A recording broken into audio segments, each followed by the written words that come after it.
సంపూర్ణ ఆరోగ్యాన్ని అందించడంలో ఆకుకూరలు, ఆకుపచ్చటి కాయగూరల పాత్ర కీలకం. కంటి ఆరోగ్యానికి, బరువును అదుపులో ఉంచుకోవడానికి, చర్మ ఆరోగ్యానికి, రోగనిరోధక శక్తికి ఇలా వీటితో బోలెడన్ని ప్రయోజనాలు చేకూరుతాయి. అయితే వీటిని వండుకునే క్రమంలో కొన్ని జాగ్రత్తలు పాటిస్తేనే ఈ కూరగాయలు, ఆకుకూరల్లోని పోషకాలు పూర్తిగా శరీరానికి అందుతాయంటున్నారు నిపుణులు.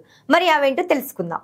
పాలకూర, తోటకూర, బచ్చలి కూర, గోంగూర, కొత్తిమీర, మెంతి వంటి ఆకుకూరలతో పాటు బ్రోకలీ, క్యాబేజీ, కాలీఫ్లవర్ మొదలైనవన్నీ ఆకుపచ్చటి కూరగాయల కిందికే వస్తాయి. అయితే వీటిని వండుకునే క్రమంలో టీ స్పూన్ నూనె, వెన్న లేదా నెయ్యి ఉపయోగిస్తే అందులోని పోషకాలు తరిగిపోవంటున్నారు నిపుణులు. పైగా దీనివల్ల ఈ పోషకాలన్నీ శరీరం త్వరగా గ్రహిస్తుందట.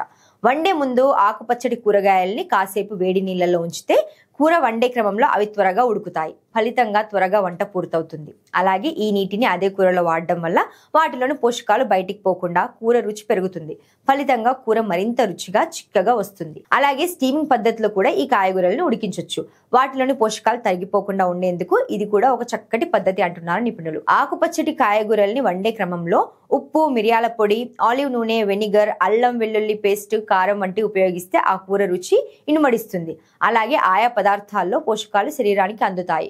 కొంతమందికి కూర గ్రేవీగా, జారుడుగా ఉంటే నచ్చదు. అందుకే నీళ్లు పోయకుండా డ్రైగా వేపుతుంటారు. ఆకుపచ్చటి కాయగూరల్ని ఇలా వండడం వల్ల వాటిలోని పోషకాలు తరిగిపోవడంతో పాటు రంగు కూడా మారిపోతాయి. కాబట్టి వీటిని వండే క్రమంలో కొద్దిగా నీళ్లు పోసుకోవడం మంచిదంటున్నారు నిపుణులు. ఫలితంగా కూర రుచి రెట్టింపు అవుతుందని చెబుతున్నారు.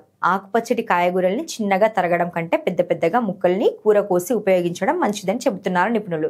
ఏ పదార్థాన్నైనా పదే పదే వేడి చేయడం ఆరోగ్యానికి హానికరం. అలాగే అందులోని పోషకాలు నశిస్తాయి. గ్రీన్ వెజిటేబుల్స్ కూడా ఇది వర్తిస్తుంది. కాబట్టి ఒక్కసారి కూర వండాక మళ్ళీ వేడి చేయకపోవడం మంచిది.